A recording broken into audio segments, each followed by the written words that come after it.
کہنے لگی بس یوں ہی، ابھی شادی نہیں کرنا چاہتی تھی۔ میں نے کہا تو اپنے گھر والوں سے کہہ دو۔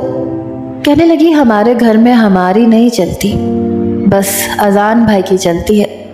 ہمارے ہاں عورتیں گائے بیلوں سے زیادہ کی حیثیت نہیں رکھتی، ان کا ہر فیصلہ مرد کرتا ہے، جو وہ کہتا ہے وہی ہوتا ہے، میں انکار نہیں کر سکتی۔ میں نے کہا چلو کوئی بات نہیں، شادی تو ایک نہ ایک دن ہونی ہوتی ہے، کسی کی پہلے کسی کی بعد میں۔ پھر میں نے اسے نعمان کے بارے میں بتایا۔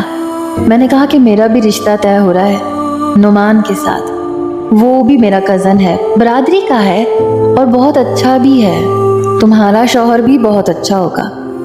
کہنے لگی اچھا ہو یا نہ ہو، یہ شادی نہیں ہوگی۔ یہ کہہ کر اس نے گہری ٹھنڈی سانس لی۔ میں نے کہا کیا تمہاری مرضی شامل نہیں ہے؟ کہنے لگی ہماری مرضی کچھ نہیں ہوتی، ہم راضی ہوں نہ ہوں فیصلہ مرد کرتے ہیں۔ کبھی کبھی مجھے لگتا ہے میں انسان نہیں ہوں، کوئی بیل بکری ہوں، جب چاہے اپنے گھر میں باندھے رکھیں اور جب اسے کوئی مانگے تو وہ اس کے حوالے کر دیں، جیسے میرے اندر دل ہی نہیں ہے۔ یہ کہتے ہوئے اس کی آنکھوں سے آنسو ٹپکے تھے، لیکن فوراً سے صاف کیے۔ میں نے کہا تم دل برا مت کرو، بہت اچھا ہوگا تمہارا شوہر، اور ماں باپ بہن بھائی اپنی بہنوں کے لیے اچھے فیصلے کرتے ہیں۔ تمہارے بھائی نے اگر تمہارے لیے کوئی فیصلہ کیا ہے تو بہتر ہی کیا ہوگا، سوچ سمجھ کے کیا ہوگا۔ اس نے میری بات پر کوئی بھی جواب نہیں دیا تھا، لیکن اس کے بعد دوبارہ کبھی ذکر بھی نہیں کیا تھا، بلکہ شادی کی شاپنگ تو وہ مجھے بہت خوش ہو کے دکھا رہی تھی۔ آنکھیں اداس تھیں لیکن چہرے پر مسکراہٹ تھی۔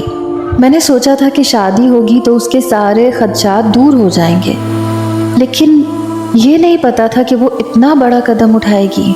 چلو اٹھایا تھا، اس کا ذاتی مسئلہ تھا، مگر خط پر میرا نام کیوں لکھا تھا؟ یہ کیوں کہا کہ میں سارے راز جانتی ہوں؟ میں تو باخدا کچھ بھی نہیں جانتی تھی۔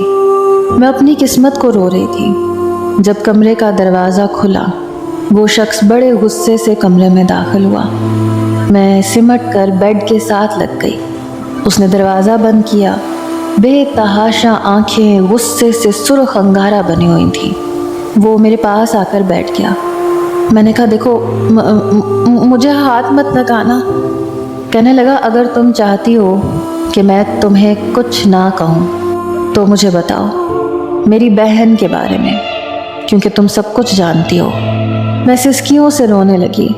میں نے کہا میں نہیں جانتی، آپ کو کیوں سمجھ میں نہیں آتی؟ خدا کے لیے میری بات کا اعتبار کریں، میں کچھ نہیں جانتی کہ وہ کہاں گئی ہے۔ کہنے لگا دیکھو اگر تم دوستی نبھاؤ گی تو بہت نقصان اٹھاؤ گی، تمہیں اندازہ نہیں ہے میں کس قسم کا شخص ہوں۔ یہ کہتے ہوئے میرے چہرے پر بکھرے بالوں کو اس نے اپنی شہادت کی انگلی سے پیچھے کرنے کی کوشش کی۔ اس سے پہلے کہ میں اس کا ہاتھ جھٹکتی، اس نے دوسرے ہاتھ سے میرا ہاتھ پکڑ لیا۔ کہنے لگا میرے کسی عمل پر اختلاف کرنے کی کوشش مت کرنا۔